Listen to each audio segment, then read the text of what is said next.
Assalamualaikum warahmatullahi wabarakatuh. Alhamdulillah wassalatu wassalamu ala rasulillah wa ala alihi wa sahbihi wa mawalah wa la hawla wa la quwwata illa billahi wa ba'd. Alhamdulillah, segala puja dan puji hanya milik Allah subhanahu wa ta'ala. Salawat dan salam kita hadiahkan kepada Rasul kita Nabi besar Muhammad sallallahu alaihi wa ala alihi wasallam.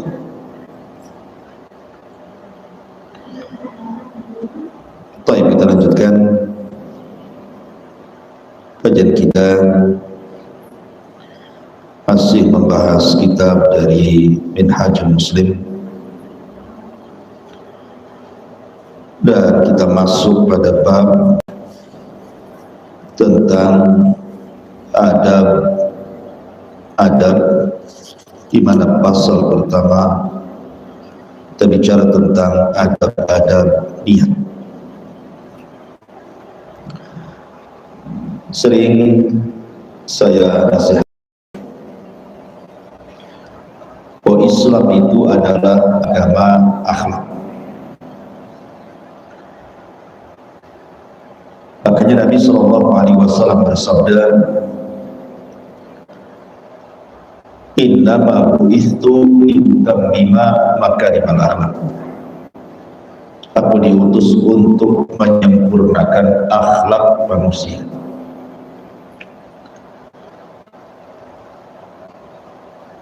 Bahkan para ulama seperti yang dikatakan oleh Abdullah ibn Mubarak rahimahullah ta'ala, aku belajar dakwah selama 30 tahun dan aku belajar ilmu selama 20 tahun. Dari perkataan Abdullah ibn Mubarak ini mengetahui bahwa porsi adab lebih besar dibandingkan porsi ilmu. Bahkan boleh dikata porsi adab itu 2/3 dibandingkan ilmu. Karena berilmu tanpa beradab itu tidak sempurna. Makanya kemudian banyak para ulama yang mereka hadir di majelis ilmu, mereka semata-mata hanya mencari adab gurunya. Karena memang adab itu sesuatu yang sangat penting dalam kehidupan kita. Ibu tahu rukun Islam yang 5 itu, baik syahadat sampai kepada haji, itu semua melahirkan adab dan akhlak. Contoh salat, Allah mengatakan dalam Al-Quran, inna salata tanha 'anil fahsya'i wal munkar. Sesungguhnya salat itu mencegah perbuatan keji dan munkar. Artinya salat itu melahirkan adab. Kemudian dalam bab puasa, Nabi SAW mengatakan, man lam yada' qawla zur wal 'amala bihi falaysa lillahi hajatun fi an yada'a ta'amahu wa syarabah. Siapa yang belum mampu meninggalkan ucapan-ucapan kedustaan, qaula zur, atau mengamalkan hal-hal yang mengantarkan kepada kefasikan, maka Allah tidak butuh kepada puasa dia, menahan lapar dan dahaga dia. Artinya puasa itu melahirkan adab dan akhlak. Ataupun Allah subhanahu wa ta'ala bicara tentang haji, Allah subhanahu wa ta'ala mengatakan, faman hajjal baita wala rafasa wala fusuqa wala jidala fil hajj. Maka barang siapa yang haji ke Baitullah, dia tidak rafas, mengeluarkan kata-kata kotor, wala fusuq, dan tidak melakukan perbuatan fasik, wala jidal, dan tidak berdebat. Di sini menunjukkan bahwa haji itu melahirkan adab, termasuk juga zakat. Artinya rukun Islam itu melahirkan adab, melahirkan akhlak. Makanya akhlak itu sangat penting sekali. Dan di antara akhlak atau adab-adab yang pertama kali yang harus diperhatikan adalah adab-adab seputar niat. Karena niat ini amalan hati, dan amalan hati itu menentukan amalan badan. Sebagaimana Nabi SAW mengatakan, ala wa inna fil jasadi mudghah idza saluhat saluhal jasadu kullu wa idza fasadat fasadal jasadu kullu ala wahyal qalb. Ingatlah, dalam badan seseorang itu ada segumpal daging. Kalau dia baik, baik semuanya. Kalau dia jahat, jahat semuanya. Itulah hati. Artinya bahwa amalan hati itu luar biasa kedudukannya dibandingkan amalan badan. Makanya iman itu definisinya adalah dimulai dari tasdikun bil qalbi, pembenaran dalam hati, baru ucapan lisan, baru amalan perbuatan.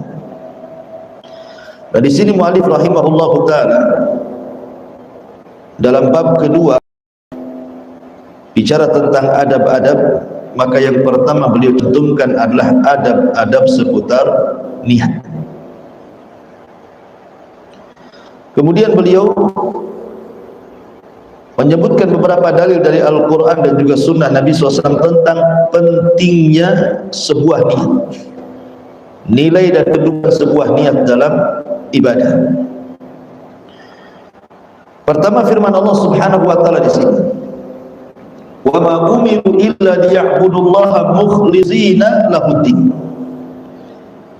Padahal mereka tidak disuruh kecuali supaya menyembah Allah dengan betul-betul mengikhlaskan ketaatan kepada Allah dalam menjalankan agama yang lurus ini. Dan ayat senada, qul inni umirtu an a'budallaha mukhlishan lahuddin. Katakan, ya Muhammad, sesungguhnya aku diperintahkan supaya menyembah Allah dengan memurnikan ketaatan, maksudnya niat yang tulus kepada Allah dalam menjalankan agama ini.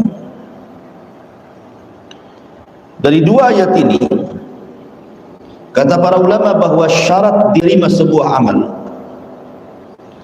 syarat diterima atau qabul amal di hadapan Allah Subhanahu wa taala, yang pertama adalah al-ikhlas. Harus diniatkan ikhlas karena Allah. Yang kedua baru bicara ittiba, pencontoh Nabi. Dan ini menunjukkan pentingnya niat dan adab-adab dalam niat, sampai menentukan sah dan tidaknya sebuah amalan, bahkan menentukan pahala dan tidaknya sebuah amalan. Dari sini Rasul mengatakan, innamal a'malu binniyat wa innamal likulli imri'in ma nawa. Sesungguhnya amal perbuatan itu tergantung pada niatnya, dan sesungguhnya setiap orang itu memperoleh pahala sesuai dengan apa yang diniatkan. Lihat di sini kalimatnya innamal a'malu binniyat, ini bicara tentang sah dan tidaknya niat. Kemudian kalimat kedua, wa innamal likulli imri'in ma nawa, menentukan berpahala dan tidaknya sebuah niat. Jadi niat itu adalah menentukan amalan di sisi Allah Subhanahu wa taala. Makanya kenapa niat itu penting? Karena bisa ibadah dianggap sah atau tidak karena niat, bahkan ibadah itu berpahala atau tidak pun ditentukan niatnya. Bahkan ada perkara kecil jadi besar karena niat, tapi ada perkara yang dianggap besar menjadi kecil pun karena niat. Contoh, ada orang yang infak banyak, dihabiskan kekayaannya untuk bersedekah.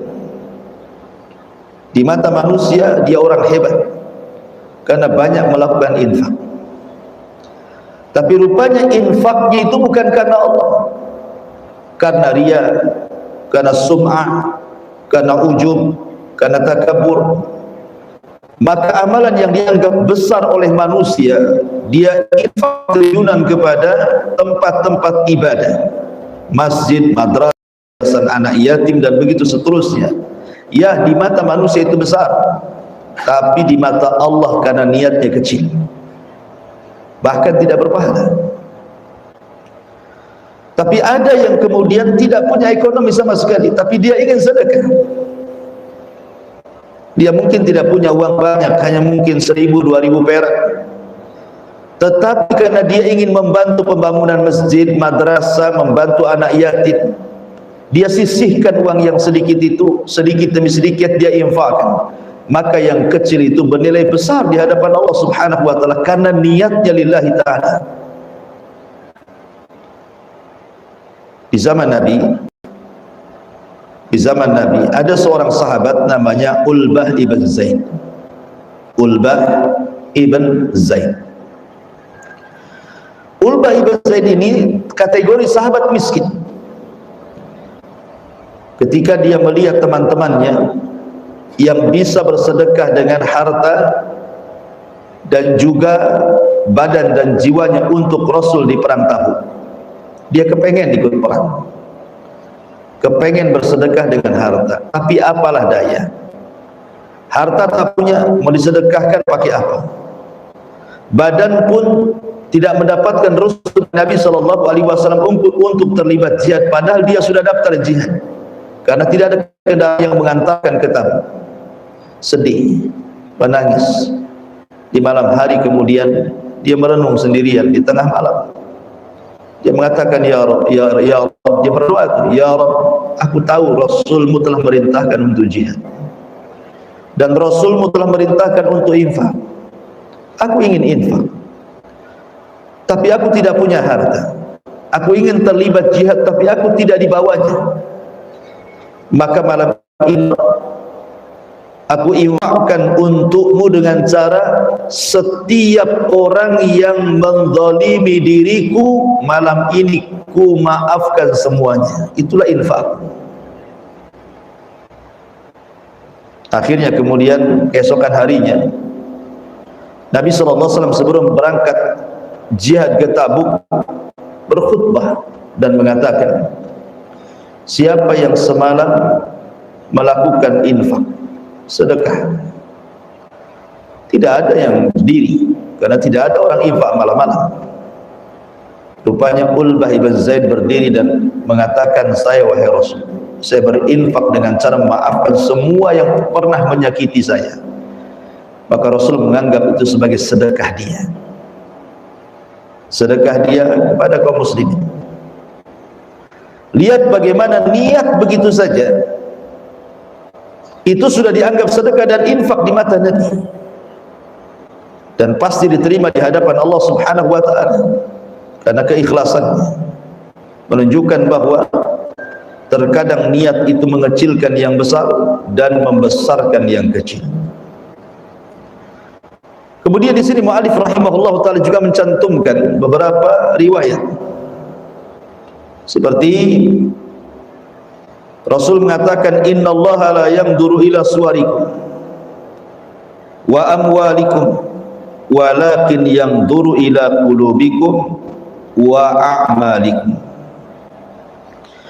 Sesungguhnya Allah Subhanahu wa taala tidak pernah melihat bentuk badan kalian, begitu juga harta-harta kalian, akan tapi Allah melihat hati-hati kalian dan amal kalian. Dari sini kita tahu bahwa Allah Subhanahu wa taala sangat memperhatikan hati manusia dan tidak pernah memperhatikan fisik manusia, bahkan tidak memperhatikan harta manusia. Secantik apapun manusia, sekaya apapun manusia, maka Allah tidak akan pernah memandangnya, karena bukan itu yang dipandang Allah. Tetapi mungkin orang ini kurang cantik, kurang tampan, tapi hatinya bersih, bening, dan amalannya banyak, maka Allah Subhanahu wa taala suka dengan orang ini. Betapa banyak orang-orang yang kemudian di dalam sejarah dicatat sebagai orang-orang yang memiliki kesehatan, ketampanan, kekayaan, ujung-ujungnya Allah masukkan ke dalam neraka. Al-Walid ibn Mughirah, yang dikenal di masa jahiliyah itu orang paling kaya, sampai kekayaannya terbentang dari Taif sampai ke Mekah. Kebun kurmanya luas luar biasa, sampai dijadikan tokoh besar di tengah-tengah Quraisy itu. Pada awalnya Al-Walid ibn Mughirah ini tertarik dengan Islam, apalagi ketika dia mendengarkan Abu Bakar Siddiq membacakan ayat-ayat Al-Quran. Makin penasaran dia datang kepada Rasul dan mendengar langsung dari Nabi ayat-ayat Al-Quran. Hampir-hampir dia membela Rasul di hadapan orang-orang Quraisy dan mengatakan, demi Allah, apa yang diucapkan Muhammad itu bukanlah sebuah syair, karena aku pakarnya. Bukan pula mantra-mantra sihir, karena aku tahu penyihir seperti apa. Bukan pula ini dan itu, tapi demi Allah ucapan itu penuh dengan kelezatan dan kenikmatan. Jadi dia sudah mengakui kebenaran Al-Quran dan disampaikan kepada Abu Jahal. Tapi Abu Jahal takut kalau seandainya Al-Walid kemudian sampai terpengaruh dengan Rasul, kemudian masuk Islam, bisa saja dengan kekayaannya menyebar Islam di mana-mana. Akhirnya kemudian Abu Jahal bersiasat untuk menjatuhkan Al-Walid di mata orang-orang Quraisy, dikumpulkan manusia. Kemudian diminta komentar tentang Rasulullah di hadapan orang-orang Quraisy kafir itu. Artinya kalau orang-orang Quraisy kafir tahu siapa Al-Walid, tentu jatuh pamornya, boleh jadi dia tidak dianggap ketua mereka lagi. Akhirnya karena takut jabatannya hilang, tiba-tiba dia mengatakan terbalik dari apa yang sudah dia katakan kepada Abu Jahal. Dia mengatakan, in huwa illa sihrun yu'thar, in huwa illa qaulun bashar. Dia mengatakan sesungguhnya Al-Quran yang dibawa Muhammad itu adalah sihir impor. Bayangkan sihir impor, dia punya guru tapi bukan orang Arab, orang luar katanya, yu'thar. Dan Quran yang dibawanya adalah tidak lain hanya perkataan manusia. Lihat bagaimana sekelas Al-Walid yang sudah mendapatkan kebenaran tetapi kemudian merubah niatnya. Yang tadinya dia memuji Rasulullah, tiba-tiba mencela Rasulullah hanya karena takut kedudukannya hilang. Maka dari sini Allah turunkan ayat kepada Al-Walid, "Dzarni wa man khalaqtu wahida." Sampai kepada ayat sa'uslihi saqar, kami akan masukkan dia ke neraka saqar.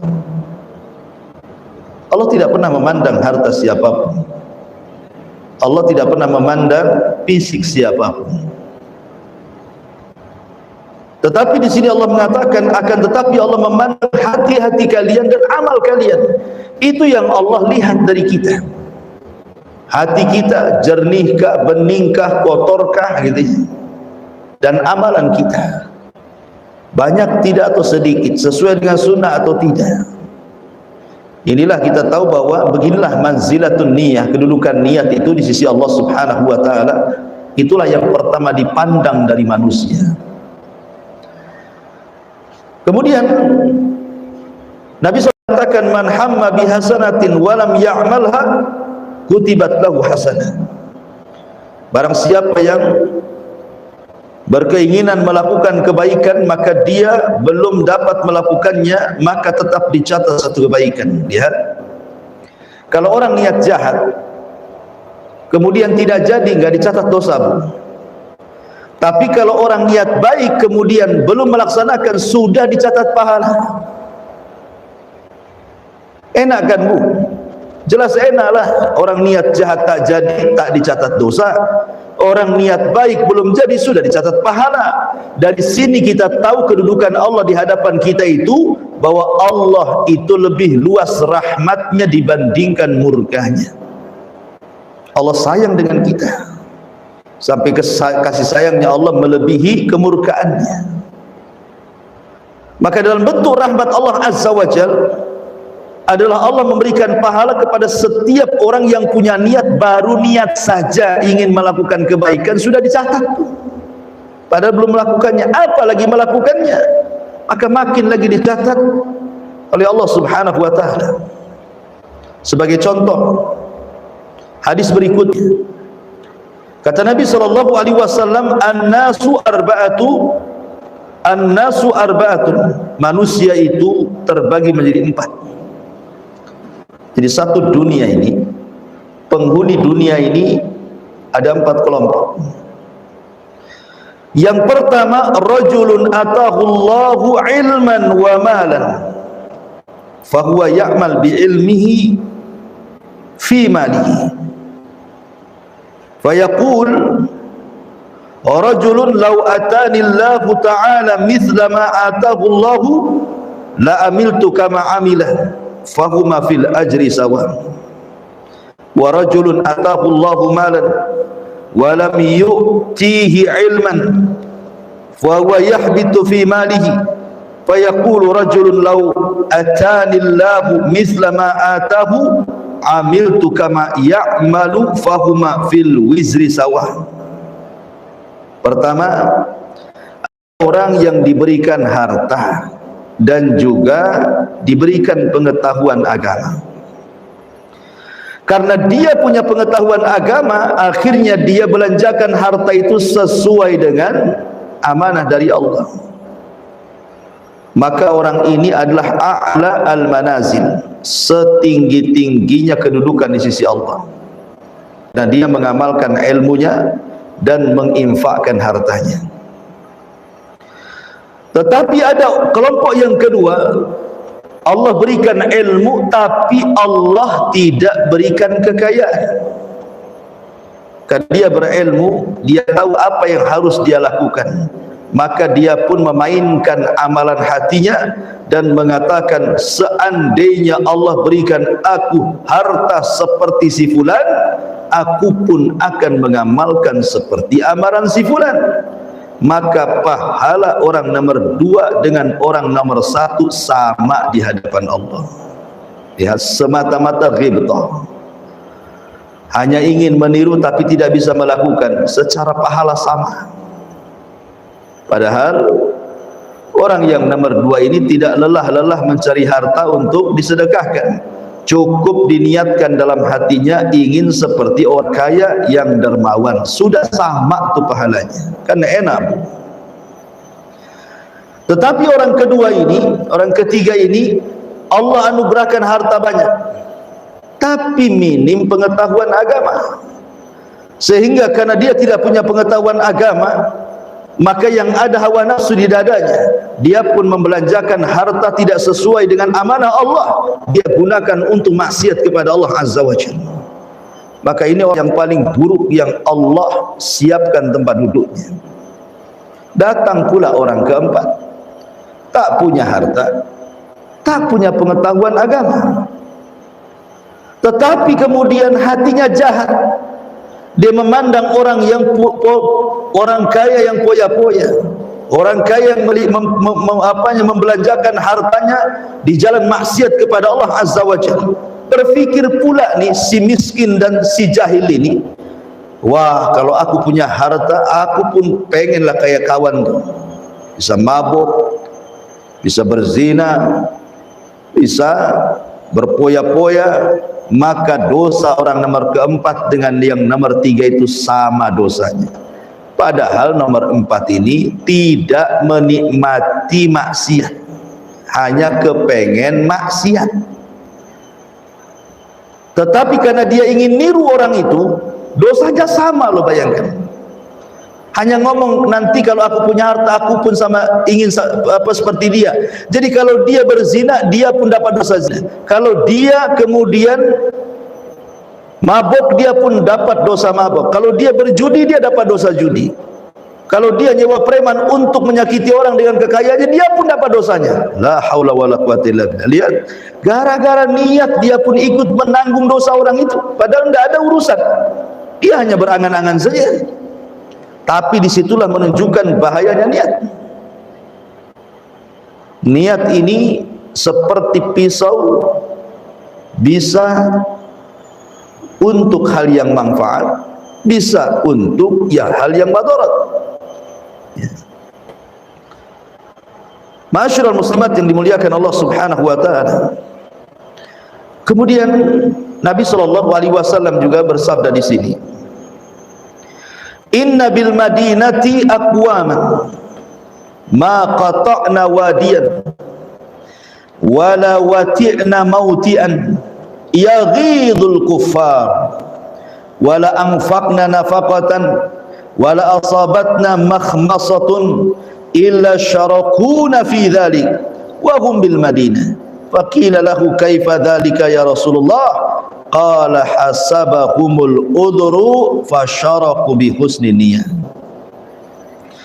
Sesungguhnya di kota Madinah ada beberapa kaum yang tidaklah kami menyeberangi lembah, tidaklah kami menginjak tanah yang membuat orang kafir murka, tidaklah kami memberikan nafkah, dan tidaklah kami ditimpa kelaparan, melainkan pasti mereka menyertai kami dalam hal-hal tersebut, padahal mereka berada di kota Madinah. Lalu sahabat bertanya, bagaimana itu bisa wahai Rasul? Maka Rasul mengatakan, mereka terhalang oleh uzur, maka mereka menyertai kita dengan niat baik mereka. Subhanallah. Jadi kenapa Rasul ngomong begini? Ini ada asbab urutnya. Ini masih berkaitan dengan perang Tabuk yang saya ceritakan tadi. Perang Tabuk itu adalah perang yang terakhir yang dilakukan Nabi dan dipimpin Nabi. Dan perang Tabuk ini musuhnya bukan orang musyrik Arab, karena semua sudah masuk Islam. Bukan pula orang Yahudi Madinah, karena Yahudi sudah terusir dari Madinah, bahkan Khaybar ditaklukkannya.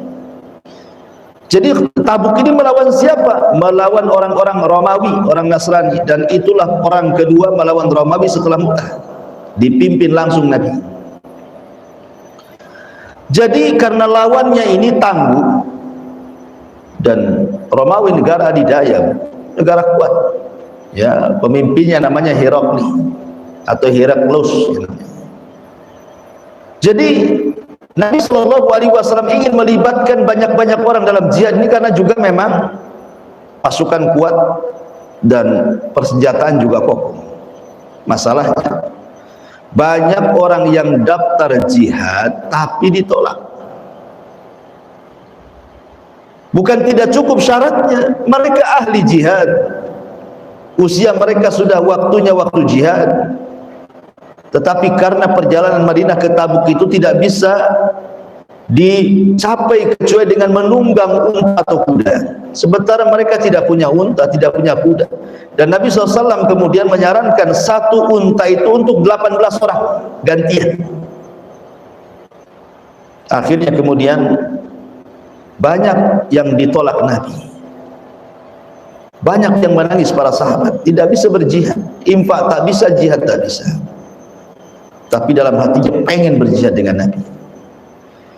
Lah maka ketika kemudian banyak orang-orang yang tertolak jihadnya oleh Nabi, bukan karena mereka tidak mau jihad, mereka mau berjihad, cuman tadi nggak ada kendaraannya yang ngangkut mereka.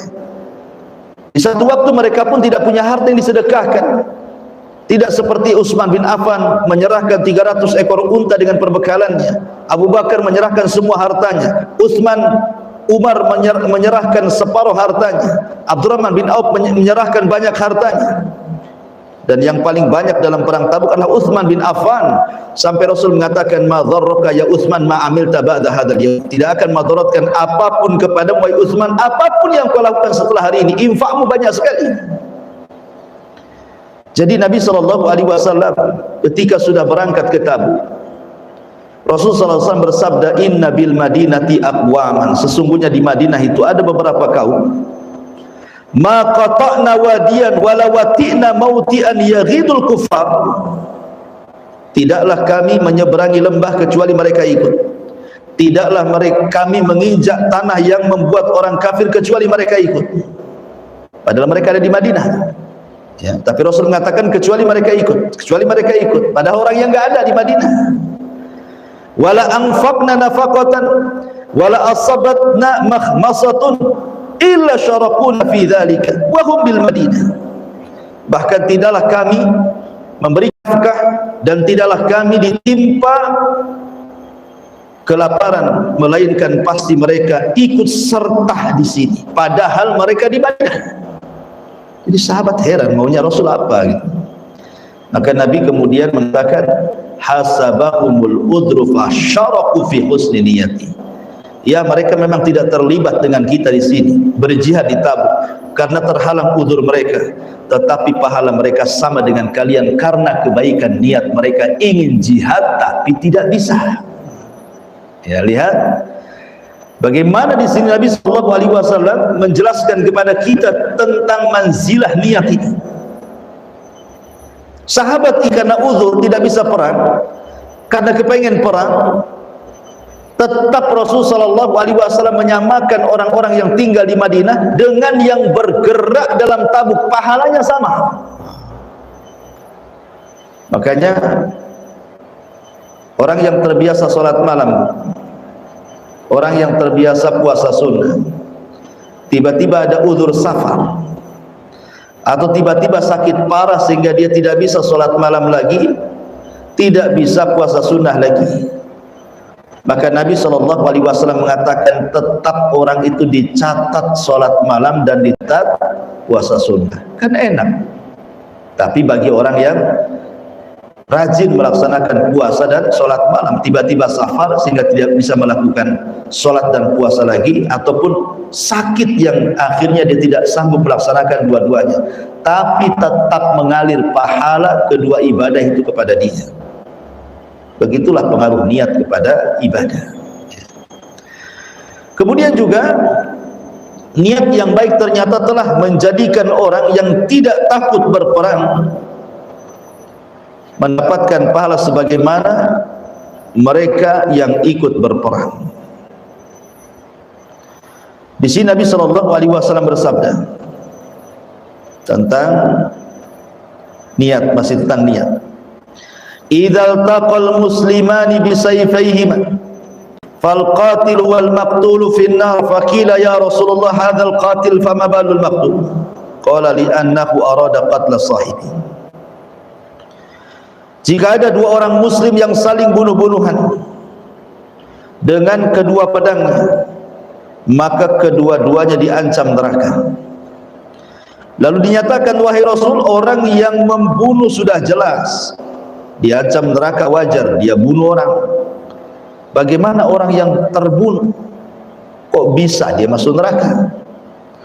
Maka Rasul mengatakan, ya karena orang yang terbunuh lagi apes, padahal dia juga berkeinginan untuk membunuh. Ya apa saja dia yang dibunuh gitu ya. Makanya kata Rasulullah, al-qatil wal maqtulu finnah, karena niatnya. Karena begini Bu, soal bunuh-membunuh itu, ada orang yang membunuh dan yang dibunuh dua-duanya masuk neraka, seperti hadis ini. Ada orang yang membunuh dan yang dibunuh dua-duanya masuk surga. Ada yang membunuh masuk surga, yang dibunuh masuk neraka. Ada yang membunuh masuk neraka, yang dibunuh pula masuk surga. Berarti ada berapa orang Bu? Ada 4. Di sini ada 4 kelompok ya. Semua bicara niat. Pertama di sini orang yang membunuh dan yang dibunuh di neraka karena niatnya. Dua-duanya ada niat saling membunuh. Maka karena ada niat saling membunuh, baik yang dibunuh atau yang membunuh, dua-duanya terancam neraka. Ini gambaran yang pertama. Yang kedua, yang membunuh dan yang dibunuh masuk surga. Contohnya, seorang muslim berjihad. Seorang muslim berjihad. Kemudian dia terbunuh dalam medan perang, mati syahid. Orang mati syahid masuk surga tanpa hisab. Kemudian orang kafir yang membunuh ini tiba-tiba bertobat, masuk ke dalam Islam. Kemudian ikut perang. Kemudian dia pun gugur mati syahid. Maka dia pun sama-sama mati syahid. Dua-duanya masuk surga. Yang membunuh dan yang dibunuh dua-duanya masuk surga. Karena niatnya lillahi ta'ala. Kemudian yang ketiga, yang membunuh masuk neraka, yang dibunuh masuk surga, seperti kisahnya Qabil dan Habil. Memang Qabil sudah berniat membunuh, tapi Habil tidak ada niat membunuh Qabil.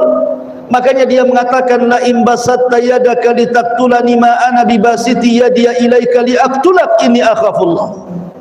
Saudaraku Qabil, kalau engkau ingin membunuhku silahkan, monggo silahkan, tapi aku tidak akan membunuhmu karena takut Allah. Akhirnya betul-betul Qabil membunuh si Habil. Maka Qabil masuk neraka karena ada niat membunuh, Habil masuk surga karena tidak ada niat melayani saudaranya. Atau yang terakhir, yang membunuh masuk neraka, yang membunuh masuk surga, dan yang dibunuh masuk neraka. Seperti orang muslim yang berjihad di jalan Allah Subhanahu wa taala, kemudian dia membunuh orang kafir dalam peperangan, maka orang kafir yang dibunuh seorang muslim dalam jihad masuk neraka dia, karena dia kafir, ya. Dan itu semua sekali lagi berdasar niat, ya, niat kita.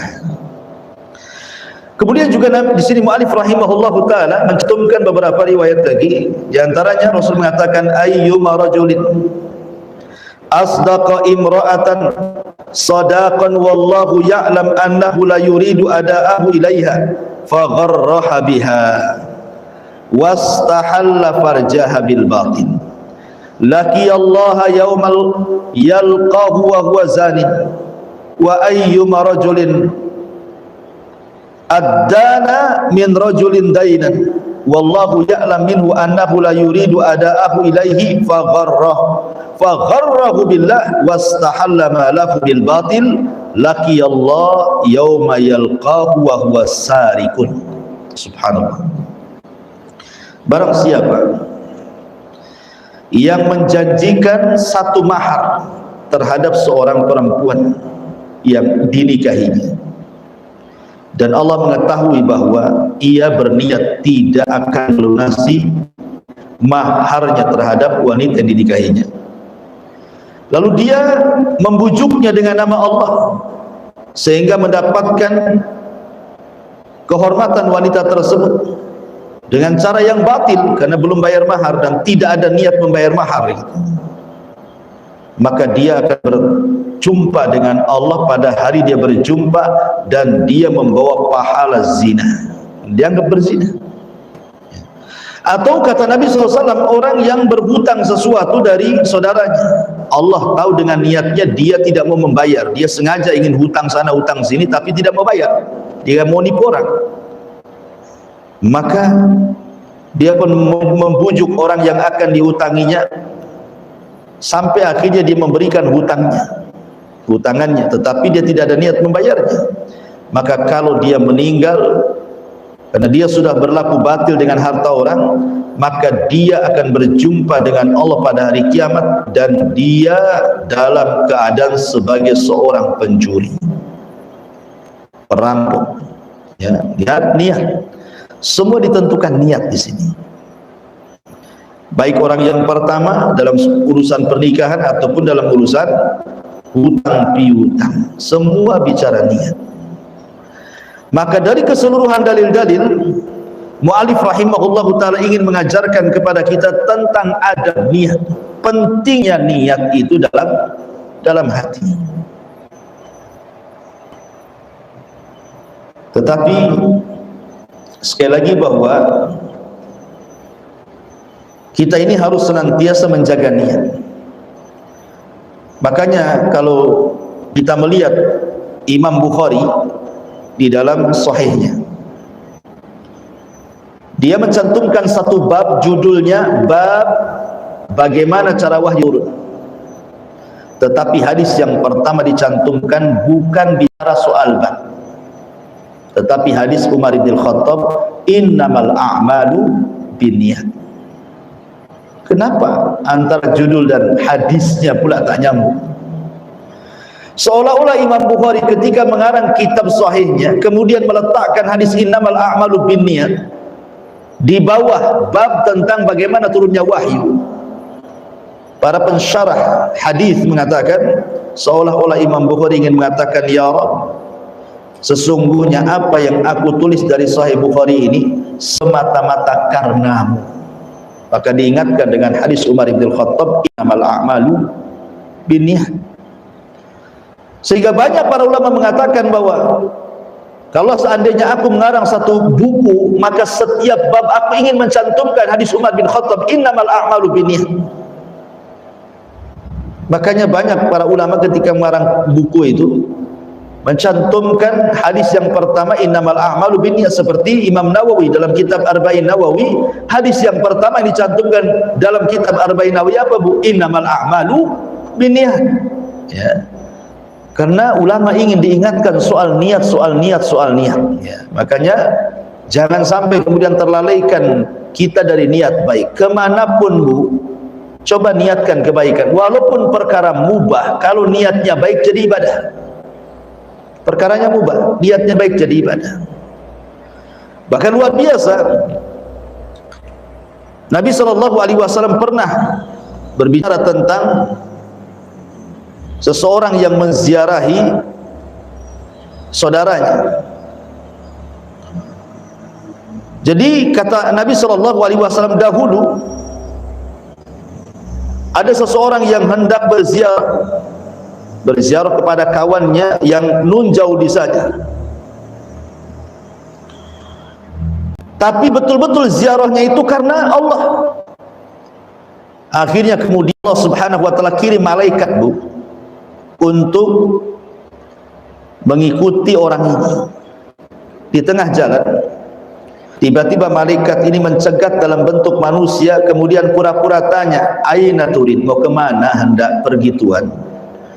Maka orang ini mengatakan, uridu akhan li fi hadhil qaryah, saya jauh-jauh dari negeri seberang ke tempat ini karena ada saudaraku di sini, ada kawanku di sini. Aku ingin berziarah kepada dia, aku kangen dengan dia. Kemudian malaikat ini mulai ngetes nih, ya. Halaka alaihi min nikmatin tarubbuha alaihi. Jangan-jangan kau datang ke sini hanya untuk menagih hutang, atau jangan-jangan kau ke sini karena ada kepentingan dunia, atau jangan-jangan kamu begini ada niat yang lain. Maka orang ini mengatakan, la, tidak, wallahi tidak. Saya datang murni ingin ziarah, ingin silaturahim, bukan karena urusan dunia. Dia mengatakan, la ghairu anni ahbabtuhu fillah. Aku didatang ini betul-betul karena cinta karena Allah, tidak lain dan bukan. Ya. Ketika kemudian dia mengatakan di hadapan malaikat ini, aku tidak berniat apapun kecuali karena aku cinta karena Allah sehingga aku ziarah ke tempat saudaraku ini, maka malaikat itu mengatakan, fa inni rasulullah ilaika bi anna Allah qad ahabbaka kama ahbabtahu fihi. Aku ini malaikat yang diutus Allah, sebagaimana niatmu mencintai saudara datang karena kecintaanmu kepada dia, maka berbahagialah, Allah telah mencintai kamu sebagaimana engkau mencintai dia. Subhanallah, ya. Dia pun dicintai Allah, dan kalau sudah dicintai Allah, Bu, semua jadi. Wala in sa'alani la u'tiyanna wala in ista'adzani la u'idanna. Kalau dia minta pasti ku kasih, kata Allah. Kalau dia minta perlindungan pasti kulindungi. Itulah hamba-hamba yang dicintai Allah, apapun keinginannya dikabulkan. Jadi lihat niatnya luar biasa kan. Orang ini kan mendapatkan kecintaan karena niat gitu. Makanya betul-betul ibu dari rumah nih melangkah ke sini ya untuk ngaji nih, betul-betul niatnya karena Allah. Ah, saya malas lah ngaji di situ. Kenapa? Tak rame, tak banyak. Jadi ngajinya karena apa? Karena rame gitu ya kan. Tidak perlu rame-rame lah ngaji itu. Yang penting kita datang ke sini lillahi ta'ala, itu sudah setiap langkahnya, Bu, dari mulai rumah sampai di sini itu semua pahala dinyatakan fisabilillah. Kalau seandainya ibu takdirkan di jalan kecelakaan kemudian meninggal, syahid, Bu, karena perjalanan rumah ke majelis taklim itu dianggap fisabilillah. Tapi jangan sengaja ditabrakkan ke orang, mati konyol namanya. Ya, ini bicara tentang takdir. Ya, kalau takdirnya di jalan Allah, ya Allah yang menghendaki gitu ya. Memang Allah berikan kematian saat dia talabul ilmi, maka itulah kematian terbaik.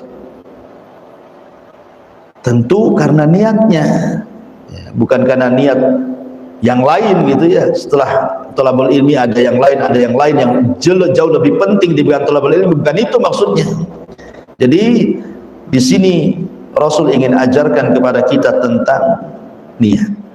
Bahkan ketika Nabi SAW sedang ngaji seperti ini, Bu, tiba-tiba ada orang yang datang, 3 orang ke majelis taklim. Yang satu ketika melihat ada kajian Nabi langsung masuk, langsung duduk paling depan di samping Nabi. Yang satu malu-malu duduk pula paling belakang. Yang satu malah berpaling tidak mau ngaji, pulang lagi gak jadi. Setelah selesai ngaji kata Nabi SAW, adapun orang yang pertama fa'awallah, maka Allah Subhanahu wa taala memberikan perlindungan karena dia hendak mendekat dengan Allah. Ya. Adapun orang yang kedua malu-malu sehingga duduk paling belakang, Allah pun malu sama dia. Adapun yang ketiga berpaling tidak mau hadir, maka Allah palingkan juga dia. Tuh, lihat, semua karena niat. Semua karena niat. Jadi niat ini menentukan pahala. Seberapa dahsyatnya pahala yang akan didapat itu ditentukan dengan niatnya. Wallahu a'lam bishawab. Ini diantara adab-adab niat, karena setelah ini mu'alif rahimahullahu ta'ala mulai akan bercerita tentang akhlak dan adab terhadap Allah, ya kan? Kemudian juga adab-adab terhadap Al-Quran, kemudian adab terhadap Rasulullah, dan ini kan terus cerita adab ya. Dan kedepannya akan banyak cerita adab dan akhlak, makanya mu'alif memulai dengan akhlak hati. Ya, kalau hatinya sudah benar, sudah lurus, berarti akhlak-akhlak yang lainnya akan mudah diluruskan. Wallahu a'lam bishawab. Ini yang bisa sampaikan. Baik, sebelum saya tutup, kalau ada yang bertanya silahkan.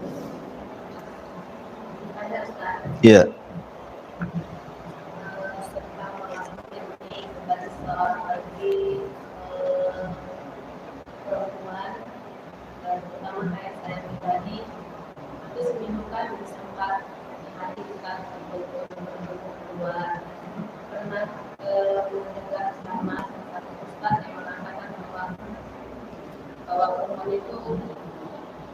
Jangan terlalu sering keluar waktu itu ilmu Ustaz. Bagaimana maksudnya perempuan itu jangan sering keluar, itu maksudnya? Contohnya saya sendiri Pak Ustaz, hidup bisa 4 kali, ilmu 4 kali. Iya. Saya pernah mendengar ceramah salah satu mengatakan bahwa perempuan itu jangan terlalu sering keluar rumah. Iya, iya, alhamdulillah. Tentang wanita yang betul pada asalnya Nabi SAW mengatakan waqarna fi buyutikunna wala tabarrujna tabarrujal jahiliyatin ula. Maka dapat seorang wanita itu tinggal di rumah dan jangan tabarruj seperti dandanan orang-orang jahiliyah yang pertama. Kalau seandainya dengan keluarnya seorang wanita dari rumah itu, tentu ini bicara tentang niat baik ya, hadir di majelis ilmu, bukan karena ngerumpi ke tetangga, datang ke kawan, ngobrol sana sini, bukan. Kita bicara tentang niat baik, hadir majelis taklim. Niat baik saja, Bu, tidak cukup. Niat baik itu tidak cukup, tetapi harus benar. Maksudnya, kalau memang ibu punya suami, punya anak-anak, punya tanggung jawab yang lebih wajib dibandingkan thalabul ilmi, maka laksanakan dulu kewajibannya. Jangan sampai dengan thalabul ilmi jadi melalaikan kewajiban kepada suami, melalaikan kewajiban kepada anak-anak. Jadi tetap minta izin suami. Ya, kalau suami ada di rumah ya jangan, kalau bisa temani suaminya. Dan kalau dia kerja dan dekat pengajiannya juga tidak terlalu jauh, tidak masafah safar, tidak perlu pakai mahram, dan aman di jalan, tidak membuat fitnah, ya apa salahnya hadir daripada bengang-bengong di rumah kan itu. Kalau tidak apalagi, kecuali kalau jauh pengajiannya tidak perlu. Apalagi sekarang sudah ada media sosial ya. Tapi kalau seandainya kemudian ibu ingin datang ke pengajian, tidak ada yang melarang. Siapa yang melarang datang ke pengajian? Sholat saja tidak boleh dilarang wanita datang ke masjid. Sampai suatu ketika Bilal itu anak daripada Ibnu Umar, namanya Bilal, bukan Bilal bin Rabah, bukan. Ada namanya anaknya Ibnu Umar, namanya Bilal. Bilal ini cemburu dengan istrinya kalau dia keluar ke masjid. Dia larang, sumpah-sumpah, wallahi saya tidak izinkan istri saya ke masjid. Jadi Ibnu Umar ini suatu ketika bertandang ke rumah anaknya silaturahim. Madulah istrinya Bilal kepada Ibnu Umar bahwa suaminya melarang, tidak boleh ke masjid. Jadi namanya bapak ya tentu nasihati anaknya dan mengatakan, hei Bilal, janganlah kau larang istrimu datang ke masjid. Karena Rasul yang mengatakan, la tamna'u ima Allah masajidallah, jangan kau larang wanita-wanita kalian datang ke masjid. Entah kenapa Bilal ini emosi dan mengatakan, tidak wahai Abi, saya akan larang mereka karena cemburunya. Maka Ibnu Umar marah semarah-marahnya dan mengatakan, ya Bilal, abimu ini menasihati, ini sabda Nabi, Rasul yang mengatakan jangan larang istri-istrimu ke masjid, kau pula melarangnya.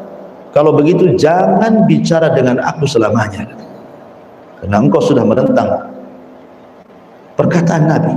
Akhirnya Ibnu Umar tidak pernah bicara sama anaknya lama, ya, gara-gara kasus ini. Dari sini bagaimana sikapnya para sahabat. Kalau saja wanita datang ke masjid dibolehkan dengan syarat-syarat kan. Salat kan jelas kewajiban, ya.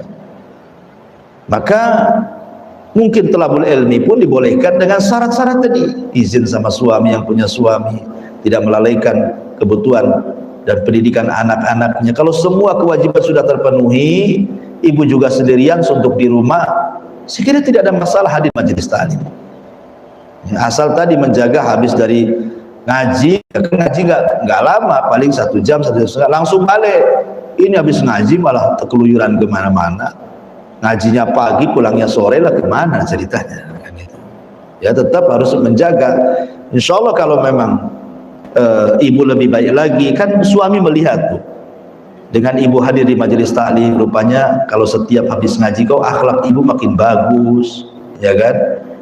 Makin sayang sama suami, sama keluarga. Saya kira setiap keluarga makin semangat mengizinkan ibu itu untuk ngaji, saya yakin. Tapi kalau habis ngaji kok biasa-biasa saja. Yang lebih parah lagi, habis ngaji pula makin jahat. Ini ngaji apa ini? Ya siapa ustadznya? Nanti Abu Mero pula yang kena. Oh patutlah sama Abu Mero. Padahal kita tidak mengajarkan itu, ya. Jadinya ya saya kira pandai-pandai ibu lah, ya kan, di rumah seperti apa. Adapun tentang masalah wanita tinggal di rumah, ya betul, kita tidak mengingkari tentang wanita harus pandai gitu ya. Tetapi wanita juga boleh belajar. Di zaman Rasul juga para wanita sahabiyah juga belajar gitu. Bahkan ada wanita-wanita menjadi mufti. Aisyah radhiyallahu anha mengajar banyak orang-orang yang belajar kepada Aisyah radhiyallahu anha. Bahkan dia wanita yang banyak meriwayatkan hadis Nabi sallallahu alaihi wasallam. Wallahu a'lam. Kemudian yang pertanyaan tertulis, Assalamualaikum Ustaz. Waalaikumsalam warahmatullahi wabarakatuh. Bolehkah kita merubah niat atas sebuah amal yang sudah selesai kita lakukan? Misalnya saat memberikan infak awalnya karena riya, setelah mempelajari adab-adab niat dia merubah niatnya atas infak yang sudah lalu. Ya, saya jawab dulu. Begini ya,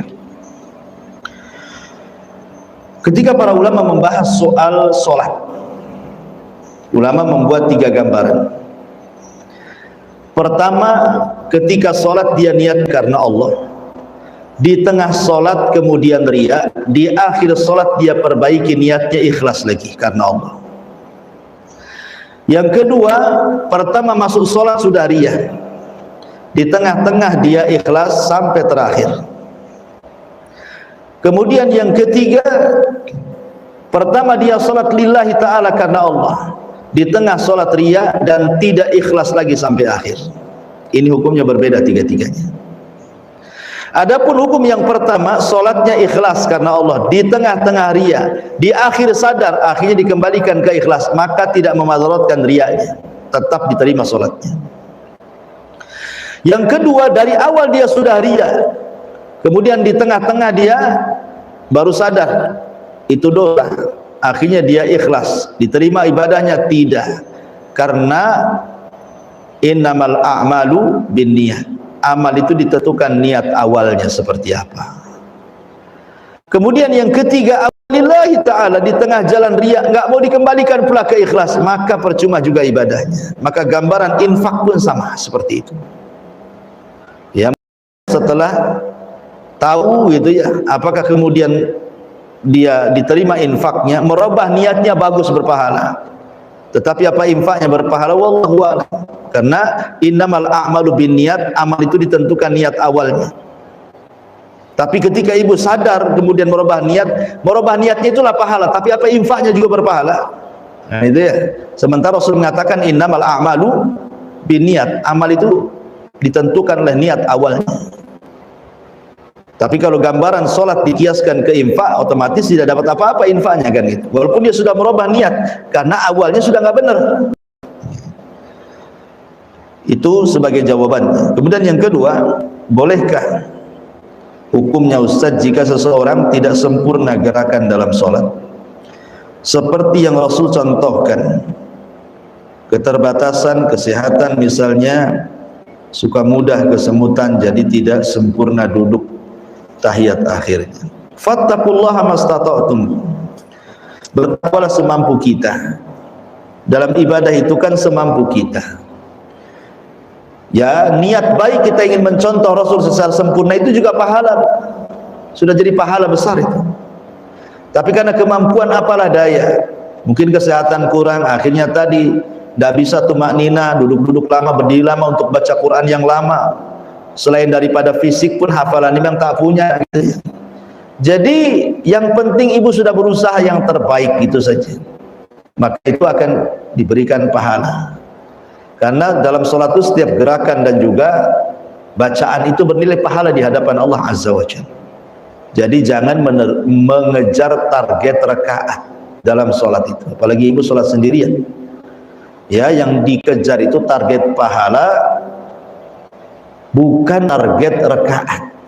Sebab kalau target rakaat cepat-cepat, yang penting cepat hilang beban, itu bukan cari pahala, ya, itu cari cepat-cepatan namanya. Jadi tidak ada masalah kalau ada uzur, karena dalam ketakwaan itu ya kembali ke Al-Quran, fattaqullaha mastata'tum, bertakwalah semampu kalian. Kemudian juga bagaimana sebaiknya sikap kita terhadap ibu yang sudah tua, hanya ingin tinggal di rumahnya sendiri, tidak mau tinggal bersama salah satu anaknya, dengan alasan ingin merasa tenang sendirian di rumahnya, sedangkan niat ditemani sama anak laki-lakinya saja beliau tidak mau. Bagaimana sikap yang terbaik anak-anak mereka? Anak ibu itu ada 4 orang, 1 laki-laki dan 3 orang perempuan. Begini Bu ya, terkadang ada sebagian orang tua yang mungkin hidupnya sudah terbiasa di desa, anak-anaknya sudah tinggal di kota. Sebagian anak-anaknya sudah berhasil, sudah mapan. Dia ingin berbuat baik sama orang tuanya. Tapi terkadang dia sudah minta orang tuanya hijrah dari kampungnya, mau dibawa oleh salah satu anaknya. Terkadang orang tua itu tidak mau. Ada apa, Bu? Ibu harus tahu histori sejarah. Terkadang orang tua itu sudah tinggal di rumah lamanya, walaupun mungkin di tempat yang jelek, yang reot, yang tidak layak, tetapi ada histori sejarah di situ. Bagaimana sejarah dia dengan suaminya, bagaimana sejarah dia mendidik anak-anaknya sedari kecil di rumah yang reot itu sampai kemudian sukses dan menjadi manusia di hadapan orang, di hadapan manusia lainnya. Sehingga terkadang berat dia. meninggalkan rumahnya itu. Ada histori sejarah. Terkadang ada orang-orang tua yang seperti itu, dia tidak mau dihidup senangkan anaknya, padahal anaknya semua baik. Ya. Tapi ini juga ujian bagi anak-anaknya. Bagaimana caranya kemudian membujuk orang tuanya supaya mau ikut anak-anaknya, supaya lebih lagi bisa diperhatikan kesehatannya, ya, makanannya, minumannya, pakaiannya, tempat tidurnya. Kan niat anak soleh kan seperti itu, Bu, ya. Tapi kalaupun seandainya memang orang tua itu tidak mau dan dia ingin sendirian, maka kembali kepada bukan anak-anaknya. Ya sudahlah, tidak apa-apa. Kalau memang ibu ingin sendirian di rumah itu, tinggal diperbaiki rumahnya, patungan, mungkin ya bayar pembantu, suruh tinggal di rumah ibunya, biarkan pembantu itu yang ngurus ibunya, karena itu kemampuan ibunya. Harus lihat histori sejarah juga kan itu. Tidak bisa kita paksa-paksa orang tua. Ya. Makanya dahulu ada satu kisah, kisah ini ma'ruf di Saudi Arabia, sampai masuk pada koran nasional. Jadi ada orang yang merawat orang tuanya, seorang laki-laki merawat orang tuanya, sampai sayangnya dengan ibunya, Bu.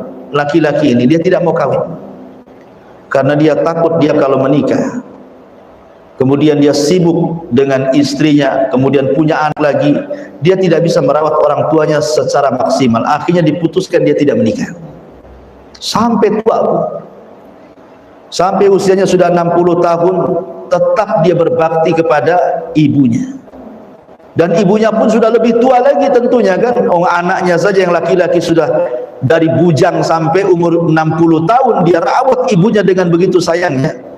Dan dia memutuskan untuk tidak menikah. Tentu orang tuanya lebih tua lagi dibandingkan anaknya pun. Lah kebetulan ibu ini tidak memiliki satu anak, tapi anak,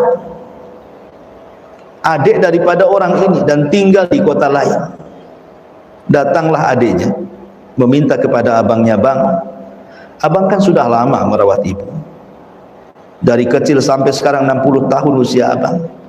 Biar saya yang lebih muda lagi. Abang sudah tidak sanggup merawat orang tua, tenaga pun sudah mulai menurun, ekonomi sudah mulai menurun. Biarkan gantian adikmu yang merawat orang tua." Kata abangnya, "Maaf dek, abangmu siap menyerahkan orang tua kita kalau Allah mencabut nyawa abang," katanya. "Kalau Allah cabut nyawaku, nggak apa-apa kau bawa orang tua." Akhirnya bertengkar, Bu. Bertengkar nih adik dan kakak ini gara-gara rebutan hak asuh ibu sampai ke pengadilan. Bayangkan orang ke pengadilan gara-gara waris, rebutan waris, ini rebutan ibu. Coba sampai di pengadilan, pusing hakim ini karena belum ada orang sidang gara-gara rebutan hak asuh ibu. Yang ada hak asuh anak, ini hak asuh ibu rebutan. Akhirnya kemudian hakim mencerca pertanyaan kepada ini dan itu, dan tidak bisa kemudian diputuskan karena yang si abang merasa benar dan sudah merawat lama, si adik pun pengen merawat, dan begitu seterusnya. Hakimnya bingung, nggak bisa diputuskan. Kata hakim, "Ya sudah, gini saja, panggil ibumu kemari." Kata si abang ini, "Tidak bisa Pak Hakim, ibuku sudah sakit, dia tidak bisa apa-apa." Kata hakim, "Tidak bisa, aku tidak akan memutuskan putusan sampai kau datangkan ibumu ke persidangan," gitu. Akhirnya dibopong ibunya dari rumah ke persidangan, didudukkan 3 orang, ibunya, anak terbesar yang sudah merawatnya, yang sekarang sudah jadi kakek-kakek gitu, kemudian adiknya yang masih muda.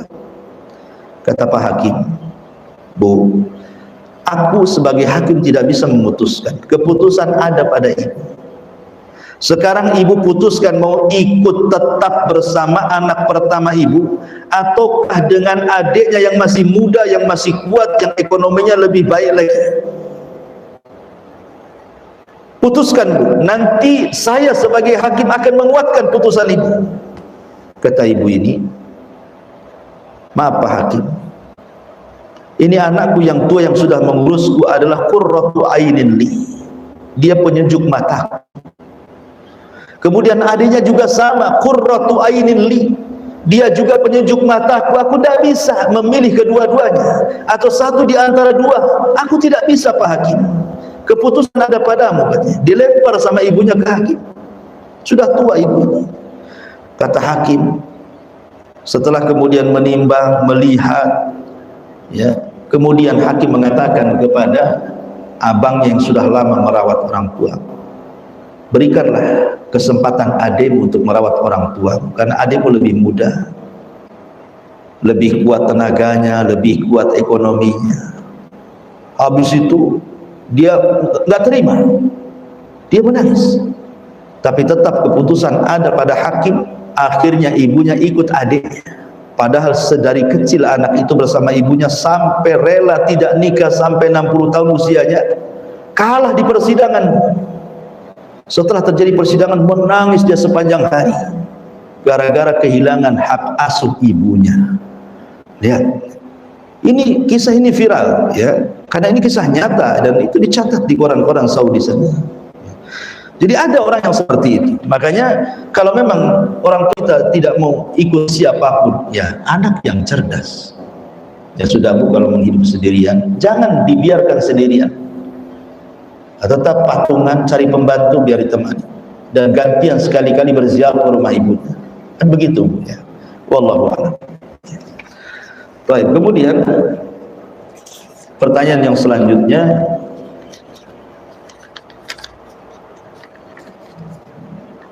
bismillah Ustaz, mantan suami ana pernah bilang tidak mau bayar mahar yang terhutang. Jadi hukumnya bagi saya apa Ustaz?